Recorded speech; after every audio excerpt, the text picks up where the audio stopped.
प्राण प्रतिष्ठा का दिन जैसे जैसे करीब आ रहा है वैसे वैसे कुछ लोग ऐसे हैं जो लोग इस कार्यक्रम को लेकर तरह तरह के बयानबाजी कर रहे हैं। सबसे पहले बिहार सरकार में मंत्री रहे और लालू यादव के बेटे तेज प्रताप ने कहा कि उन्हें सपने में राम आते हैं और उन्होंने 22 तारीख को अयोध्या नहीं जाने की इजाज़त दी है। संत समागम क्या इस पर राय रखता है, उनसे जानने की कोशिश करते हैं। महाराज जी, जिस तरीके से तेज प्रताप ने कहा है कि भगवान उनके सपने में आए हैं और उनको अयोध्या नहीं जाने को कह रहे हैं, इसको किस तरीके से देखते हैं आप? देखिए, ऐसा है कि भगवान राम का स्वप्न आना ये अच्छा शुभ लक्षण है, लेकिन भगवान राम किसी को मना नहीं करते कि अयोध्या मत आओ। भगवान राम तो चाहते हैं कि सभी राम भक्त, चाहे कोई भी हो, चाहे हिंदू हो, मुसलमान हो, सिख हो, ईसाई हो, यहूदी हो, कोई भी भक्त जो राम का भक्त है। एक राम का भक्त मुसलमान की एक लड़की बम्बई से पैदल चल रही है जो रामलला का दर्शन करने के लिए आ रही है। तो तेज प्रताप यादव का हम जिस ढंग से उन्होंने कहा कि राम हमको सपने में आते हैं, ये बहुत अच्छी बात है, लेकिन राम ने मना किया कि मत आओ, ये बात झूठी है उनकी। ऐसे शब्दों का प्रयोग नहीं करना चाहिए। राम किसी को अयोध्या आने से मना नहीं करते। ठीक है। दूसरा, बिहार के एक दूसरे मंत्री हैं सुरेंद्र राण, उनका कहना है कि जो लोग अभी अक्षत बांट रहे हैं वही लोग कल की तारीख में देश बांटेंगे और आग लगाएंगे और फिर उसकी राख पूरे देश में बांटेंगे। ये कितना प्रोवोकिंग है? ये उन्होंने लालू यादव के वक्तव्य को दोहराया है। लालू यादव जो चाहते थे, मुझे ऐसा लगता है कि लालू यादव ने उनको स्वप्न दिया है कि अक्षत बांटने वाले देश को जला करके उसकी राख को बांटेंगे। ये लालू यादव ही ऐसा कह सकते हैं, और लालू यादव के अंतर्मन की बात को सुरेंद्र जी ने प्रस्तुत किया है, जिसकी मैं घोर निंदा करता हूँ। अक्षत बांटने वाले लोग धर्म और संस्कृति और संस्कार बांटते हैं। संस्कार बांटने वाले लोग कभी राख नहीं बांटते। संस्कार बांटने वाले लोग भगवान शंकर की विभूति बांटते हैं, भस्म बांटते हैं। और आज भी भगवान शंकर की भस्म की आरती होती है महाकाल उज्जैन में। तो हम लोग अक्षत भी बांटते हैं और भगवान शंकर के शरीर में लगे हुए भस्म को ही बांटते हैं, लेकिन राख को नहीं बांटते हैं। राख का मतलब, ये सुरेंद्र जी ने जो वक्तव्य दिया है, ये केवल उन्हीं तक सीमित है। अक्षत बांटकर देश के लोगों को क्षति से बचाना चाहते हैं। अक्षत माने जिसका कभी क्षय न हो, जिसका कभी विनाश न हो। हम लोग चाहते हैं कि देश का कभी विनाश न हो, देश का कभी नुकसान न हो, देश का कभी ह्रास न हो, इसलिए हम लोग अक्षत बांट रहे हैं। अक्षत जहाँ जहाँ पड़ेगा वहाँ वहाँ का जो अमंगलीय वातावरण है मंगल में परिवर्तित हो जाएगा। निरस्यते जेन दिशा ममंगलम, श्रीमद् भागवत में लिखा है, अक्षत बांटने से दिशाओं का अमंगल दूर हो जाता है, क्योंकि उसमें भगवान कृष्ण का नाम है, राम का नाम है, भगवान शंकर का नाम है, दुर्गा का नाम है, गणेश का नाम है, सूर्य भगवान का नाम है। इसलिए अक्षत माने संस्कार देकर लोगों को मृत्यु से बचाना, लोगों को संस्कार देना, ये अक्षत का मतलब होता है। एक आखिरी सवाल, ओवैसी साहब ने फिर एक बार दोहराया है और उन्होंने कहा है कि हम एक मस्जिद खो चुके हैं, दूसरा मस्जिद न खोएं, इसके लिए मुसलमानों को जागने की ज़रूरत है। देखिए, मुसलमान को जगाएं, अच्छी बात है। मुसलमान तो स्वाभाविक ही संपूर्ण विश्व का मुसलमान जगा हुआ है, और ओवैसी को पता नहीं है कि हम लोगों ने किसी मस्जिद को नहीं तोड़ा है, हम लोगों ने मंदिर के खंडहर को तोड़ा है।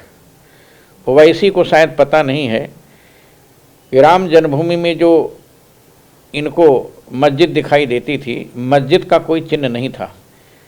14 कसौटी के खंभों को बाबर नहीं तोड़ पाया था। उन 14 कसौटी के खंभे में हनुमान जी की मूर्ति, गरुड़ जी की मूर्ति, विष्णु भगवान की मूर्ति, दुर्गा जी की मूर्ति, 12 भगवान की मूर्ति, शंकर भगवान की मूर्ति थी, शंख चक्र गदा पद्म के चिन्ह थे। क्या दुनिया के किसी मस्जिद में देवी देवताओं की मूर्ति होती है? हमने हाई कोर्ट में जब मुकदमा लड़ा था, तब मेरे सामने जफर याब जिलानी ने प्रश्न किया था कि आपने मस्जिद को क्यों तोड़वा दिया। तब मैंने जज साहब से कहा था, जज साहब नक्शा दिखाया जाए हमारे मंदिर के खंडहर का। और जब नक्शा दिखाया तो मैंने 14 कसौटी खंभे दिखाया। हमने कहा देख लीजिए, इसमें हनुमान जी की मूर्ति, दुर्गा जी की मूर्ति, गणेश जी की मूर्ति, सूर्य भगवान की मूर्ति, 12 भगवान की मूर्ति, धनुष बाण के चिन्ह, शंख चक्र गदा पद्म के चिन्ह। क्या दुनिया किसी मस्जिद में ये चिन्ह हैं? हमने कहा था जफरयाब जिलानी से, दुनिया के किसी मस्जिद में ये जो चिन्ह हैं तो मैं राम जन्मभूमि न्यास का सदस्य होने के नाते कह दूंगा ये मंदिर नहीं है, दिखाओ पहले तो जफरयाब जिलानी ने 5 दिन का समय मुझसे मांगा था कि मैं देख करके बताता हूँ।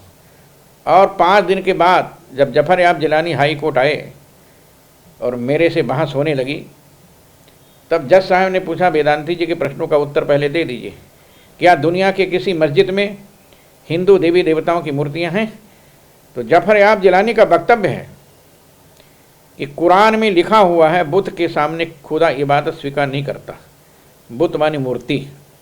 मैंने दुनिया की सभी मस्जिदों को देखा इंटरनेट में और विश्व के कई इमाम से बात किया, किसी ने नहीं कहा कि मस्जिद में कोई मूर्ति होती है। हमने कहा जज साहब नोट कर लीजिए, जब मस्जिद में कोई मूर्ति नहीं होती तो जहाँ रामलला विराजमान थे 14 कसौटी खंभे में हिंदू देवी देवताओं की मूर्तियाँ थीं, ये मस्जिद कैसे हो सकती है? ओवैसी को पता नहीं है, उन्होंने अयोध्या के इतिहास को नहीं पढ़ा है, उन्होंने इतिहास पढ़ा होगा हैदराबाद का, इमाम का इतिहास पढ़ा होगा। अयोध्या की धरती में बाबर का नाम भी नहीं कहीं। जिस किसी देश का राजा कहीं जाता तो उसके नाम पर कोई मोहल्ला होता, गली होती है, कोई मैदान होता है, कोई गांव होता है। बाबर के नाम पर कोई भी चिन्ह अयोध्या में कोई दिखा दे? न कोई मोहल्ला है, न कोई बाढ़ है, न कोई घाट है। यहाँ तो दशरथ का घाट है, राम का घाट है, कौशल्या का घाट है, भरत का घाट है, यहाँ कई घाट है, यहाँ राजघाट है, यहाँ रामकोट है। बाबर के नाम पर कोई कोट नहीं है। ओवैसी को पता नहीं है, उनको बताना चाहिए अयोध्या का इतिहास, कि अयोध्या के इतिहास में मस्जिद नाम की कोई चीज़ थी ही नहीं। वहाँ मंदिर था, मंदिर है, मंदिर रहेगा। आपको लगता है कि ये मस्जिद की जो बात कर रहे हैं वो सिर्फ और सिर्फ राजनीति से प्रेरित है? केवल आतंकवादियों को उकसाने के लिए, मुस्लिम आतंकवादी उत्तेजित होकर कुछ खुराफात करे, इसके लिए ओवैसी भारत के मुसलमानों को उत्तेजित करने के लिए और उनको आतंकवादी बनाने के लिए ये ऐसा षड्यंत्र किया जा रहा है। जैसे दिग्विजय सिंह हैं, वैसे उन्हीं की 2 कॉपी ओवैसी बोल करके सामाजिक समरसता को बिगाड़ना चाहते, सांप्रदायिक सौहार्द को बिगाड़ना चाहते हैं। हमारे नरेंद्र मोदी जी, भारत के प्रधानमंत्री जी, सांप्रदायिक सद्भावना बनाए रखने के लिए सबका साथ, सबका विकास, सबका विश्वास, सबका प्रयास नारा दिया। दुनिया का कोई भी प्रधानमंत्री और राष्ट्रपति आज तक ऐसा प्रयास नहीं किया कि सबको साथ में लेकर के चलें। केवल विश्व में एक ऐसा प्रधानमंत्री नरेंद्र मोदी जी हैं जिन्होंने सबको साथ में ले चलने का नारा लगाया, और उसी का परिणाम है कि आज भव्य रामलला का मंदिर बन रहा है। तो संत समागम का साथ कहना है कि जो कुछ भी हो रहा है वो राजनीति से प्रेरित है और सांप्रदायिक सौहार्द बिगाड़ने की ये कोशिश के तहत इस तरह की बयानबाजी की जा रही है। कैमरामैन निरंजन और अपने सहयोगी आशुतोष के साथ कुमार कुंदन, TV9 भारतवर्ष, अयोध्या।